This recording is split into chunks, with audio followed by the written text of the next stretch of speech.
Of puberty as या फिर जो बहुत ज़्यादा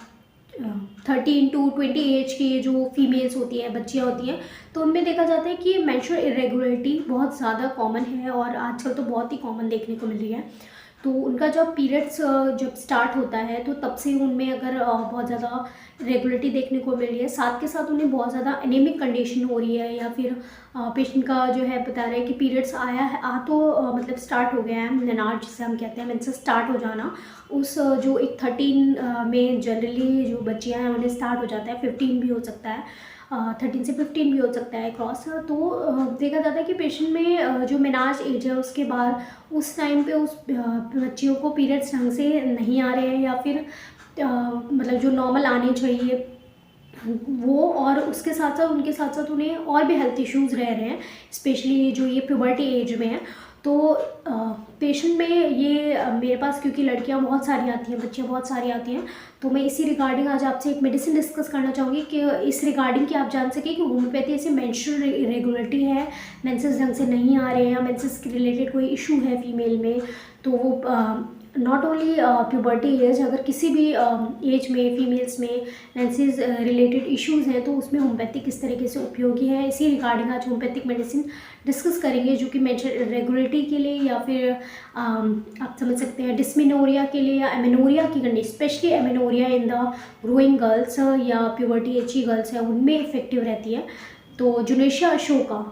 जो कि आप समझ सकते हैं अशोका, आप इस टर्म को मतलब समझे तो अशोका ट्री से बनती है ये होम्योपैथिक दवा, तो अशोका ट्री आपने कहीं ना कहीं सुना ही होगा। तो जुनेशिया अशोका उसी मेडिसिन, उसी प्लांट से बनी हुई मेडिसिन है, इसका नाम है जुनेशिया अशोका। टिंचर इसका इफेक्टिव होता है जनरली हम, और ये मेनली जो है होम्योपैथी में अगर बात करें हमारे पास एक लार्ज स्टॉक रहता है इसी का, क्योंकि ये एज अ पीरियड्स की रेगुलरिटी या मेंस्ट्रुअल रेगुलरिटी में एक बहुत अच्छी होम्योपैथिक मेडिसिन है। या जो ग्रोइंग गर्ल्स हैं उसमें पीरियड्स के साथ पीरियड की रेगुलरिटी या पीरियड सही नहीं आ रहे, उसके साथ साथ देखा जाता है कि उनको बहुत ज़्यादा हेल्थ उनकी नहीं बन पा रही है, तो एज अ हेल्थ टोनिक भी यूज़ होती है। तो बात करें तो जुनेशिया अशोका एज अ अगर मेंस्ट्रुअल मतलब इरेगुलरिटी है, मेंसेस ढंग से नहीं आ रहे हैं या रेगुलर नहीं आ रहे हैं, या हो सकता है कि हर 15 दिन पे आ जाते हैं पेशेंट को, जो एक 28 डेज़ की साइकिल है वो ना मेंटेन होके, या फिर जो है पीरियड्स ढंग से नहीं आ रहे हैं, बहुत ज़्यादा कम आ रहे हैं, मेनली एमेनोरिया कंडीशन होती है। एमेनोरिया उसे कहते हैं जहाँ पीरियड्स बिल्कुल नहीं आते हैं या बहुत ज़्यादा कम आते हैं, तो उन पेशेंट्स में हम जो है जुनेशिया अशोका दे, या जिनको स्टार्टिंग से कई बार देखा जाता है कि प्राइमरी एमेनोरिया है, तो वहाँ पर भी पेशेंट में अगर बहुत लॉन्ग टाइम में homeopathic treatment with all medicine other जो है, अगर ग्रोथ नहीं है ओवरीज वगैरह की या यूट्रस की जो लेयर्स हैं वहाँ पर, तो उनको भी ये डेवलप करती है। तो उनमें भी हमने केसेस है कि स्लाइटली उनको रिलीफ मिला है, उन्होंने जैसे कि और भी हम देखते हैं फील्ड में, तो अगर बोले तो प्राइमरी एमेनोरिया का ट्रीटमेंट बोलते हैं कि अवेलेबल नहीं है, तो ऐसा नहीं है। अगर हम एक लॉन्ग रन में हम प्राइमरी एमेनोरिया की कंडीशन में फीमेल्स में हमने देखा है, तो मेडिसिन जो है ये यूट्रस की ग्रोथ जहाँ पर वूम्ब इतना अच्छा से डेवलप नहीं होता है, तो उनको भी डेवलप करती है और ग्रोथ में मदद करती है और मेंसेस लाने में मदद करती है। तो प्राइमरी और सेकेंडरी एमेनोरिया के लिए, दोनों के लिए एक अच्छी दवा है। और या पेशेंट को जैसे प्यूबर्टी में बहुत ज़्यादा वीकनेस है, अनीमिया है, लड़कियां ऐसी होती है कि वो कहते हैं कि पीरियड्स जब इसको आता है, या उसकी मदर आके बता रही है कि, तो ये बिल्कुल बेहोश सी हो जाती है, कहीं भी चक्कर खा के गिर जाती है, इसका फेस बिल्कुल ऐसा हो जाता है पेल, बिल्कुल पीला पड़ जाएगा, और मतलब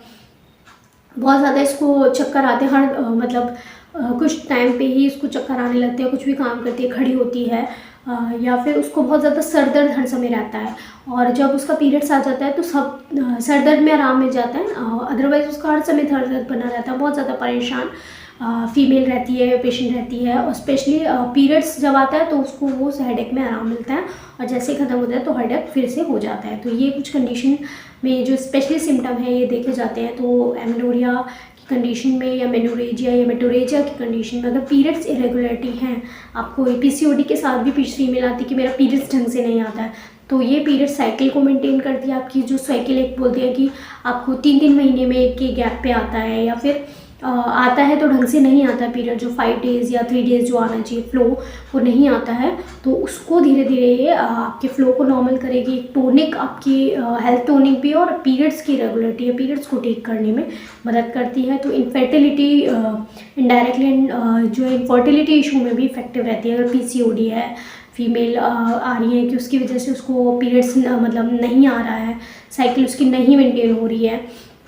तो वहाँ पर भी रहेगी और हार्मोन्स को भी बैलेंस करती है। तो ओवरऑल जुलोशिया अशोका का टिंचर बहुत इफ़ेक्टिव होता है। होम्योपैथिक हेल्थ टोनिक है या यूट्रिन टोनिक हम इसे कहते हैं, यूट्रस का टोनिक भी कहते हैं, यूट्रिन टोनिक के नाम से समझ सकते हैं, याद रख सकते हैं। तो नॉट ओनली दिस मेडिसिन की आपको जैसे इनफर्टिलिटी या पीरियड्स के हेल्थ इश्यूज़ हैं तो स्कैनिंग करना बहुत ज़रूरी है। पहले आप जाके अल्ट्रासाउंड एज अ डॉक्टर के एडवाइस से अपने सिम्टम बता के कि आपको अल्ट्रासाउंड की ज़रूरत है या नहीं भी है, तो उसमें होम्योपैथी कि मेडिसिन का चयन एक डॉक्टर आपके लिए बेटर कर पाएगा कि पहले सारे इश्यूज़ को कवर करके ये मेडिसिन सिर्फ आपकी जानकारी के लिए मैंने बताया कि किस तरीके से एक अगर यूट्रिन हेल्थ टोनिक हमारे होम्योपैथी में है जो पीरियड्स में रेगुलर करने में मदद करता है, ओवरऑल हेल्थ मेंटेन करता है। द प्यूबर्टी एज पे या फिर किसी भी एज पे अगर पीरियड इरेगुलरिटी की वजह से आपको वीकनेस, कमज़ोरी या फिर पीरियड्स ठीक नहीं आ रहे हैं, अदर हेल्थ इश्यूज़ हैं, बट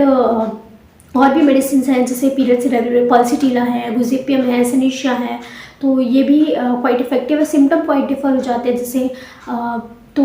उस हिसाब से मेडिसिन का चयन करते हैं, या फिर कई बार पेशेंट को हम कॉम्बिनेशंस में उनके सिम्टम्स के हिसाब से या किस तरीके से हैं या डाइल्यूशंस भी उसमें दिए जाते हैं। तो मेडिसिन इस तरीके से रिकवरी बहुत अच्छी हो पाती है पेशेंट की। तो अगर कोई भी हेल्थ इश्यूज़ है, फीमेल रिलेटेड इशू है, आपके घर में भी आपकी बच्चियाँ या फिर किसी को भी इस तरीके का इशूज़ है पीरियड्स इरेगुलरिटी का, और कई बार आप फीमेल आती हैं कि हम हार्मोन्स ले लेते हैं बाहर से,